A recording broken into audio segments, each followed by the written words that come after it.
ကျွန်တော်မေးချင်လို့ဗျဒီဘောပဲဘလောက်တန်လဲဗျဖြေကြည့်ပါ100 150 200ပေါ့နော်ဒီဘောပဲမင်ကုန်သွားရင်လွတ်ပြသလားထပ်သုံးသလားဒါတစ်ခါသုံးနော်ကဲကျွန်တော်လွတ်ပြလိုက်ပြီ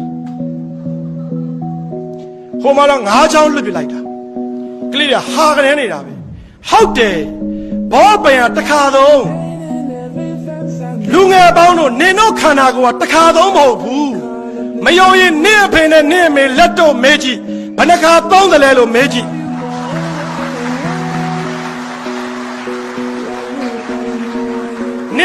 နင်တို့တစ်ခါသုံးများမှတ်နေကြသလား